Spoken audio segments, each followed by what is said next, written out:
And we're live. Hi, everybody. Welcome to Crypto Law TV. It's me, Christy Warner again. I'll be your host for today's episode. Before we get started with our guests, I would like to just provide a very brief update on the SEC v. Ripple appeal. It has been drama. I'm sure lots of you have seen it on X. It appears that the SEC did end up filing their required forms, but a day late. Oops. Doesn't look like there's any ramification for that. But Ripple also filed their notice of cross appeal. So we will have another show down the road when we can get into all of that. So stay tuned. For today, I have two very awesome guests. So I have Charlie Sauer, who is joining us, as well as Keith Ammon. Charlie is the founder and president of Market Institute, and most recently, the man behind Innovation Guy on X, YouTube, and Facebook, where he explores and explains blockchain technology and cryptocurrencies in an easy to understand way. Keith is a New Hampshire state representative, software developer, and a member of the New Hampshire Blockchain Association. He is also sponsoring some exciting legislation in New Hampshire that we will get into as well. So welcome, both of you. Thanks for joining. You could say nude hamster. Thanks for having us on. Yeah, so I just want to open it up a little bit. If you guys just want to tell us a little bit about who you are, your background, and how you became interested in the blockchain and crypto technology. Well, I run the Market Institute. We've been around for 15 years, and kind of since its emergence into the public space, I've been interested in cryptocurrency, and then finally got a couple of miners a few years ago and saw kind of further into the industry, but I still hadn't taken that full step down the rabbit hole of what this market was. And as part of the Market Institute, we work with entrepreneurs and inventors around the country. And once I started seeing the applications that blockchain could have and to entrepreneurs and what it could do to markets, that's when I knew that more education was needed. There needed to be groups that stepped up, and I know that others are doing it as well, but I'm glad to be one of them that's helping bring a broader educational statement to everybody. Very cool. How about you, Keith? Yeah, hi Christy and Charlie. My name is Keith Ammon. I'm a 4-term state representative in New Hampshire, but my background is software development. And up here we have a unique community of, I'd say, like geeks and nerds that care about freedom and liberty. And we got introduced to Bitcoin a long time ago, so maybe 2010, 2011. And because it's such an interesting topic when you drill down not only in the code and the software version of it, but the energy use and the way that it interacts with larger society. I just got fascinated with it. So I've been promoting Bitcoin and blockchain legislation in the New Hampshire legislature since about 2015, and have gained some momentum in our state legislature where we're actually creating an emerging tech caucus inside the legislature, and we have the New Hampshire Blockchain Council out, for general membership. So that's a little bit about my background. Very cool. Okay, so Charlie, you're a seasoned policy expert and president of a pretty cool company. What has been your biggest takeaway in your journey in learning about crypto? Mainly the things, and the more you get into it, the more that you see that's available. So the thing about that you teach entrepreneurs and you work with entrepreneurs on isn't to go in a room and see what's there. It's the best entrepreneurs go into a room and see what's not there. And what I can say is that it's that I know less about it now that I've gotten into it. But what I can see now is the ability for people to come into this space and create innovations that make our life easier. And because I can see them already emerging, and I can see some of the easy blockchain things of, making monetary transactions faster, making them without third parties. This stuff is kind of easy on blockchain technology, and yet it hasn't been implemented in other markets. And when you start learning that that's just the edge of the, like, just starting to go down the rabbit hole, and you see how much is possible with blockchain technology, you can see how many tools that it gives entrepreneurs and how far it's going to take us in the future. So what I guess one of the things that I learned is that I'm really probably never going to stop learning about the ins and outs of blockchain. And I think if you talk to Keith, pursuing legislation since 2015, I think he would likely agree with that. He's probably gone further down the rabbit hole than most people, and he's probably still learning things. So I thought it was fun just to scratch the surface, and we do it in dumb ways, right? I used cigars and alcohol, childhood games, pizza boxes, cupcake boxes, and even a little bit of woodworking to help explain what was in there. But as we keep developing the story and new technologies keep coming out, it's going to be interesting to keep providing more and more education. Yeah, and Keith, I would love from your Yeah, perspective, yes, from the software development and so what what you learned. Well, what Charlie's doing, educating the public, is a really key area that has been missing. There are some very good communicators in blockchain space, but they tend to be pretty high level, And the rabbit hole, I haven't found the bottom to the rabbit hole. It's still going, because it does intersect with so many different things in society. And just one thought to throw out there, it's not up for debate now whether children with internet skills gives them an advantage in life, right? So, and the generation now is internet native. Well, the same thing is going to apply with blockchain technology and all the areas that it intersects. So education, like all the way down to grade school level, right? Because that's going to give those kids an advantage in this new economy and this new ecosystem that is being built all around the world. So very important. I just want to build off that. I've seen it with my kids on 3D printers. I had one of the first generation 3D printers, and my kids come up to me and they don't ask me to go out and buy something to solve a problem. They ask about printing a thing to solve the problem. And when you think about that and applying it to blockchain, as you just said, Keith, I think the where we can go with this is just limitless. So one of the things that we're trying to do, there's been a little bit of a delay, but in El Salvador just happens to be the sister country for our National Guard. And so we've had a 20-year relationship with the El Salvadorian government, the state of New Hampshire has. So we're trying to leverage that. And the team, Premier Bitcoin, my first Bitcoin, they have an open source curriculum. And in New Hampshire, we have a special, it's called the Learn Everywhere program, where we can get curriculums approved for class credit. And so the plan is to implement that in learning centers here in New Hampshire, and the high school kids can get credit for taking the course. So there's lots of opportunities for expanding education. That is awesome. Yeah, speaking of education, Charlie, that's what your videos do at a very fun and basic level. What led you to go that route? How did you wake up one day and be like, I'm going to start a YouTube channel? Like, how did you decide that you were going to start educating people this way? Well, I think Keith was pointing to it a little bit. There's people that are in the cryptocurrency space doing education. Most of them are tied to a coin or a business, and a part of what they're doing is promoting that coin or that business, and they're educating to that. As a think tank, we had the ability to kind of approach this from a different angle because we aren't tied down to a coin, and just work on providing that general education and doing it in the fun way that we do. Now, there are other groups. I'm glad to see the National Cryptocurrency Association.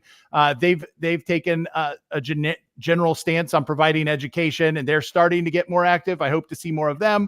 And I see people around the country. And I think, as Keith points out, as we have more and more people enter this, then we will see more people posting kind of what they're doing on the blockchain and what they're doing with a coin. And I think we'll see more general education come out. But I wanted to be, it's not the first wave, it's not the second wave. We're probably the third or fourth wave, maybe even the fifth or sixth. Keith can tell me what wave I'm at, but I think this time is where we're starting to hit that speed that we need to actually for education to get us over the knowledge hump so that we can get policy that to help the industry move forward.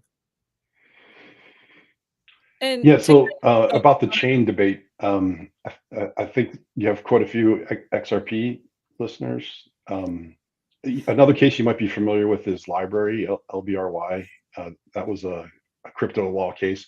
And that was actually a company headquartered about 10 minutes or 15 minutes from where I live by Jeremy Kauffman. So we've seen how policy and regulatory overreach can actually harm businesses in our state, in our biggest city in our state. So that's why our New Hampshire Blockchain Council, we're focusing on policy at the state level and what we can do to potentially carve out advantages for the state of New Hampshire.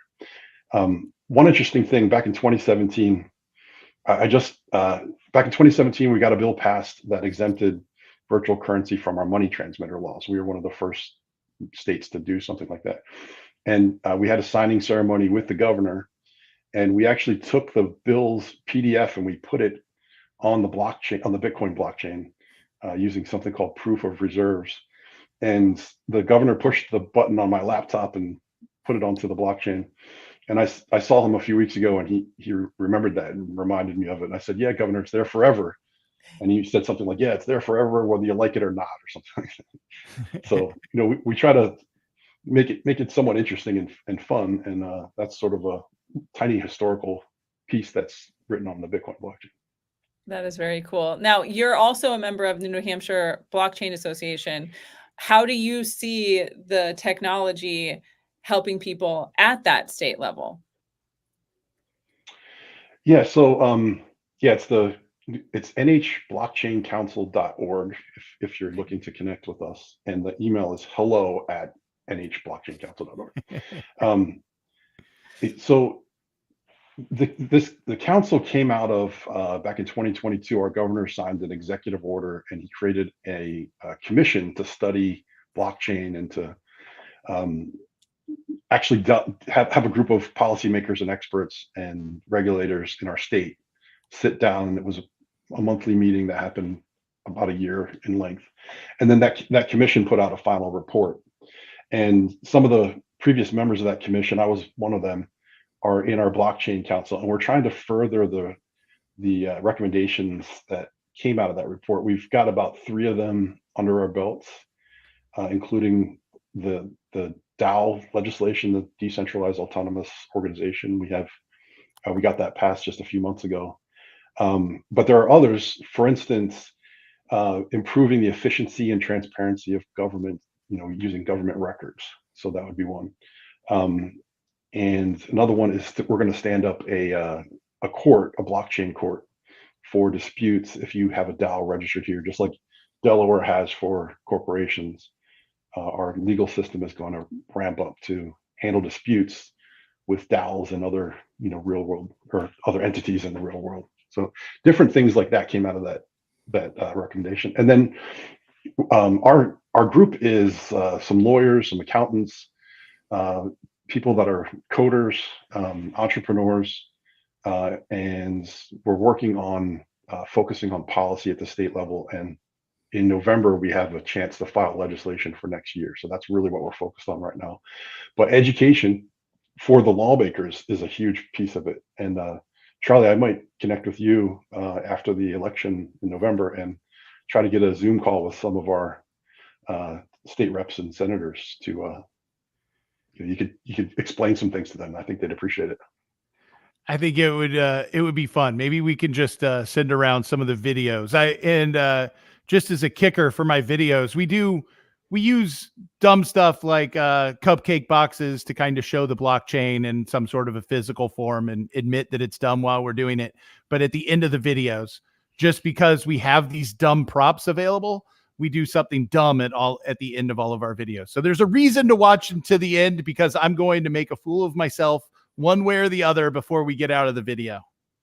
So it's fun, but I would love to talk to you later. I think you guys have been doing some amazing things in New Hampshire, not just on blockchain, but on just about everything. So love to follow more of what you're doing. Yeah.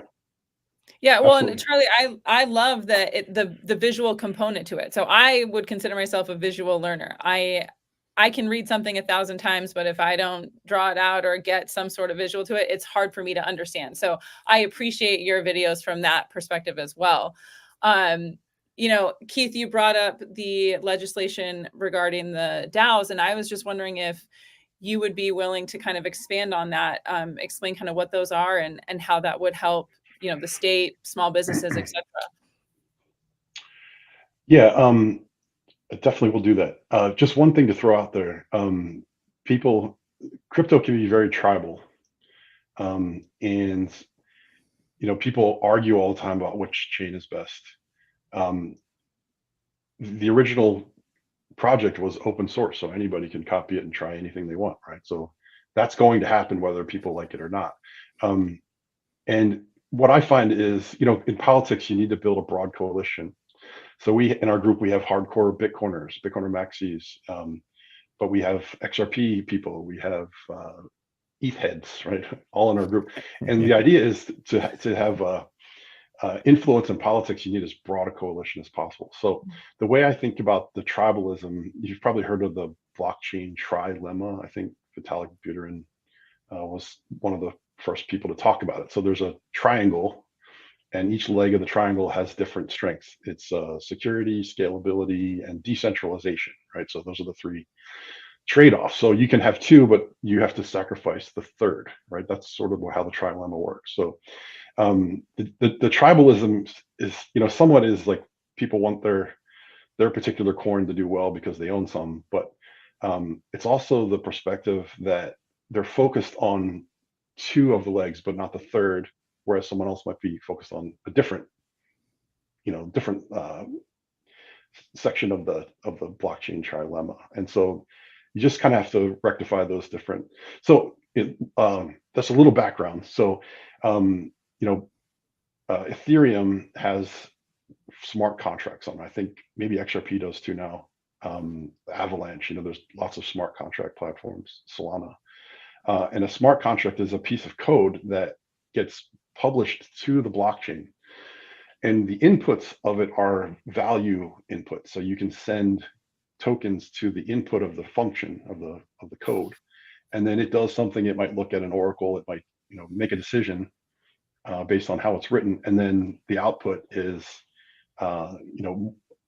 additional value outputs, right? So it's sort of like a vending machine. You know, you put in a quarter and you get out not a quarter anyway. You put in $5 and you get out a tiny little soft drink, right? So it's sort of like a vending machine. So you can create entire libraries of this code. It's a Turing complete language. Solidity is one of the languages. And actually, a member of our group is working on a blockchain project called Agoric with a C, Agoric, and they're using JavaScript for their smart contract language. But anyway, so there are these organizations that are based on, collective action around cryptography or cryptocurrency, but more the smart contract and the identity piece that it allows. And these are popping up all the time. You know, there's lots of protocols are governed by DAOs. So a DAO real short is they have a treasury, and then they have members, and the members can put out proposals on what to do with the treasury, and then the whole community votes on that decision, and then however that vote comes out, that moves the business of the DAO forward, and it's all public, transparent on the blockchain, which is key. And so the issue legally is that if you're a member of these DAOs and the DAO does something nefarious or makes a mistake that costs people money and the DAO gets sued, the individual members have no legal protection. Their personal property can get sued. So Like imagine sitting down at the kitchen table with your wife or husband and saying, we're going to lose our house because I participated in this DAO, right? So your personal property is at risk. The advantage of a LLC or a corporation is the state gives you an umbrella of protection, where the assets that you committed to the corporation, or in this case the DAO, are at risk, but your personal effects have limited liability, right? The state is extending that. So in exchange for extending that limited liability, the state of New Hampshire is going to require some things. So we're going to require that the DAO is fully transparent with the public in New Hampshire. And because it's blockchain based, because all of the decisions are made in public forums, as long as the public at large, and this will be globally, right? We're going to crowdsource the oversight of what these DAOs are doing. So as long as they're transparent with us, then they'll be granted limited liability. That's the real short version. There's some more requirements involved. But what it's going to do is open up a whole legal framework in New Hampshire. And if you have any attorney, that could be an area of specialization that New Hampshire would be.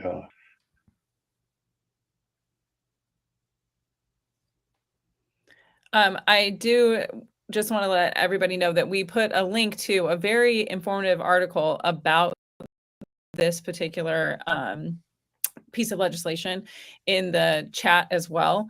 It really does explain it, I think, in a very simple way. And I think it's an awesome idea.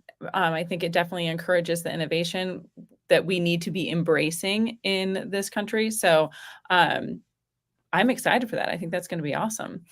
I also, just kind of from maybe a more broader view, and this is either one of you can weigh in on this. How would you say that the DAOs are relevant to people who may not even understand crypto? So humans get together in groups to accomplish big things, right? So I can't build a skyscraper, I can't build a cruise liner, right, or an airplane or an airport. And so to accomplish big things, we have to have collective action. And so corporations do that.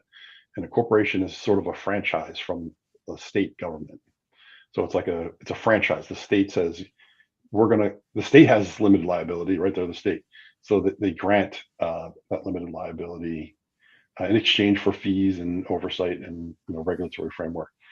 So it's a way for collective action that a corporation can be written on paper, and you can have it doesn't need the internet, right? So a DAO only can exist because of the internet, because of the fact that we have a way to have tokens that allow for the governance in a very large group that's dispersed over the entire planet potentially, and make those collective decisions. And so a DAO in the virtual world, in order for it to interact with the physical world, let's say a DAO wants to own a building, or a DAO wants to hire employees.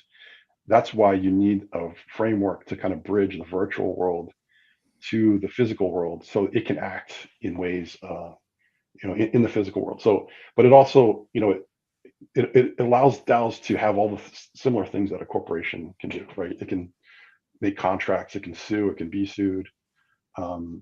It has like a legal personhood is how they refer to it. And so it's collective action, and you would have a governance token. This is how generally it works. You have a governance token that gives you voting rights, like a democratic process. Some DAOs have what's called a soul-bound token, where it's one token per person. And then other DAOs have, let's say you have 1,000 tokens, that gives you 1,000 votes. I have 10 tokens, that gives me 10 votes, right? Like there's different voting mechanisms. And for our registry is going to have, it's being stood up now by the Secretary of State's office, but it's going to have a way to inform yourself of how the DAO is structured before you get in. So maximum transparency, maximum flexibility. And that article that you published, it's on CoinDex. That was co-written with the former chair of the Governor's Crypto Commission, Bill Ardinger, who's he's one of his big accomplishments in New Hampshire is he rewrote our trust laws. Was part of an effort to rewrite our trust laws, so we have very advanced trust laws in the state. And what came out of the commission was New Hampshire we have expensive energy, so nobody's going to be mining, at least not recently, or not in the near future. But we do have a very nimble legal system. We were the first state to have a state lottery. We were the first state to have a credit union. We have the first state to have these really forward-looking trust laws. So there's a history of legal innovation in New Hampshire, and that bill that's in that article has since passed since the article was written, and it passed the House something like 330. We have 400 representatives in our state legislature, which is huge, but it passed like 330. I want to say to 40 or something like that with the attendance that day. So Wow. bipartisan, overwhelming support, and so our blockchain council. We want to keep that momentum going and bring in as many experts and activists as we can into the process. Very cool. And let me add to and Keith, feel free to tell me if I'm wrong, but I'm a libertarian economist as the background, and kind of my perfect world, we don't have regulations and you just kind of do what you want to do. But one of the things that has been holding back the crypto entrepreneurs is that most of the space that they operate in currently is a gray area. And we've seen that in the Ripple case is one of them.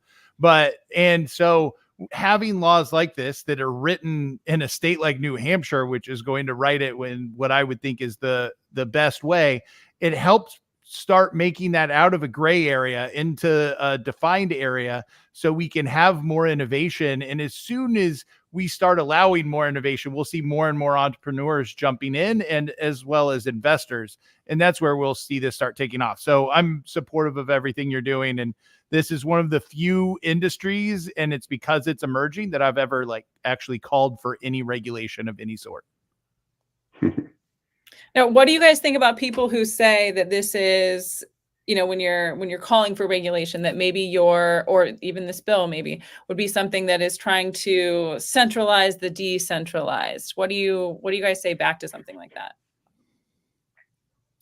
Well, this bill is voluntary, so you can still start a DAO if you want to. But if you want to interact with New Hampshire's legal system, then this is the kind of the bridge between the online world and the physical world here. So like I said, you can start a DAO if you want to, and be liable potentially for something bad that the DAO does. But in New Hampshire, we want good actors, and we want to keep out the bad actors, and that's there's really no way to do that other than some light touch regulation. And that's why I think it's important that it was started in a place like New Hampshire, because if it was started on Capitol Hill, they would have started with outline any DAO that was started outside of whatever framework was set up. And so I think that it's the right state to start something like this and see how it works. And that's why we have, our 50 laboratories of innovation around the country. Very cool. All right. So we've talked a lot here and there, touched on the education side of this, right? And how do you guys think that we tackle this educational divide with regards to blockchain? Do you guys feel like people are being left out in the learning, or how do we educate more people, whether it's politicians or children? How do we bridge this gap? So I think it's kind of about taking those first steps, and it's about more people taking the first steps. I also think there's a lot of talk about the fact that the media is telling the wrong story about blockchain. And I kind of disagree with that. I think the media has incentives to tell the story that they want to tell. And the stories that have come out about a lot of the industry are based on kind of an uneducated public. So they're telling the stories the way that they're hearing them. And, they're drawing that incentive. So I think that when we look at kind of any industry, and in this, I go back to the internet. And when you started with the internet, pornography was kind of the main driver of some of the innovation and some of the funding. And when we look at crypto, we have some of the same issues going on. So I think that now that we're getting past that part of the industry and we're getting more real businesses and more actual entrepreneurs and more things going on, I think that the education, it isn't going to take care of itself. We need to take action, but I think that there's room. So when I'm talking about the way that Bitcoin works or proof of stake works, that the first thing that people go when they go outside of my education is finding something that is, of ill repute somehow. I think that we're past that stage. So when they go and look things up, they start seeing actual innovations that then backs up what I said. And then if Keith says something or has a bill, then the first thing that they look up isn't something that is, again, against the law or something that's an actual business and an actual innovation. So I think that now that we have more history and we are moving into the next generations of crypto, I think as long as we keep pushing education, that it's going to start having more teeth now. Yeah, and so agree with everything Charlie just said. In New Hampshire, one of our largest employers, if not the largest, is Fidelity, because we're so close to Boston, and that's an easy thing to say. Like, this isn't a toy, this isn't a game.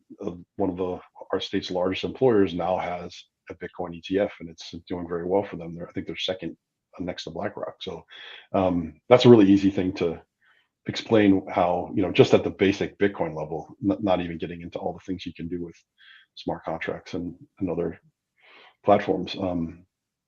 And the last thing should be focusing on like the crypto casino, right? Like, that's sort of, to me, that's sort of like a fog of nonsense. And within that fog of nonsense is a lot of really cool technology that is, it'll change our civilization, basically. It's not a small deal. But the the blinky lights and the slot machines of the crypto casino, don't focus on that, but deal with the actual fundamental advantages that you can gain for lots of different industries if you implement blockchain.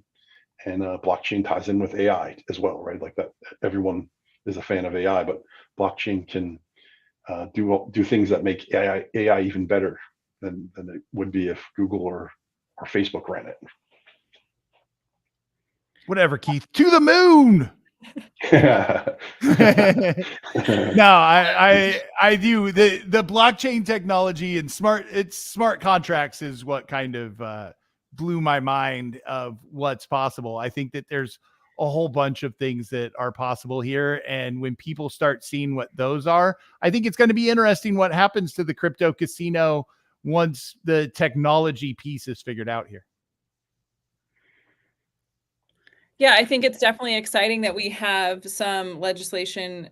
When you compare what New Hampshire is doing to DC, right? We're dealing with just a very different climate. I think that they're trying in DC, but you have leaders who are loud and very vocal against it, and kind of do frame it in a way that people who don't know or aren't familiar with what crypto or the blockchain has to offer, that it's automatically a bad thing. So I appreciate the work that both of you guys are doing to kind of change the narrative out there and educate people and keep innovation going in America. So I'll leave it with that, unless there's anything else that you guys want to throw in. And if not, then we'll see all you guys next week. One more thing: live free or die. That's our state motto. That's what we want to do. I also will add a link to Charlie's YouTube in the chat as well, because those are some fun videos. Cool. Well, again, thank you guys so much for joining us. Thank you. Thank you, Nikki, or Christy. Sorry.